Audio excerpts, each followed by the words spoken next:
जादुई छड़ी। एक बार की बात है, कालिया अपने घर में आराम कर रहा था। अचानक उसके कमरे की खिड़की पर बिजली चमकी। कालिया घबराकर उठ गया। उसने देखा कि खिड़की के पास एक बुढ़िया हवा में उड़ रही थी। बुढ़िया खिड़की के पास आई और बोली, कालिया, तुम अच्छे लड़के हो, इसलिए मैं तुम्हें कुछ देना चाहती हूँ। कालिया यह सुनकर बहुत खुश हुआ। बुढ़िया ने कालिया को एक छड़ी देते हुए कहा, कालिया, ये जादू की छड़ी है। तुम इसे किसी भी चीज़ की तरफ मोड़कर 2 बार घुमाओगे, वह चीज़ गायब हो जाएगी।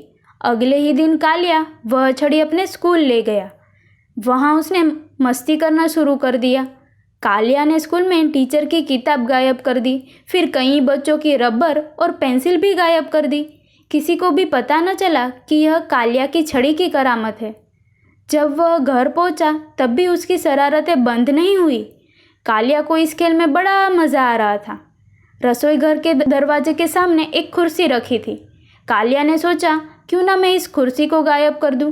जैसे ही उसने छड़ी घुमाई, वैसे ही कालिया की माँ रसोई घर से बाहर निकलकर कुर्सी के सामने से गुजरी और कुर्सी की जगह कालिया की माँ गायब हो गई। कालिया घबरा गया और रोने लगा। इतने में उसके सामने वह बुढ़िया आ गई। कालिया ने बुढ़िया को सारी बात बताई।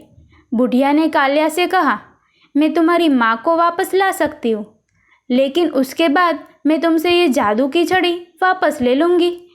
कालिया रोते हुए बोला, तुम्हें जो भी चाहिए ले लो, लेकिन मुझे मेरी माँ वापस ला दो।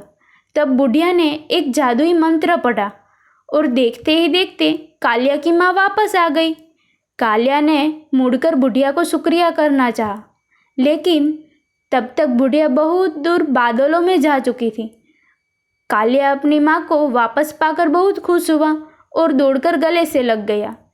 इस कहानी से हमें यह सीख मिलती है कि किसी की दी हुई चीज़ों का कभी गलत इस्तेमाल नहीं करना चाहिए। उसका बुरा असर हमारे पर ही होता है।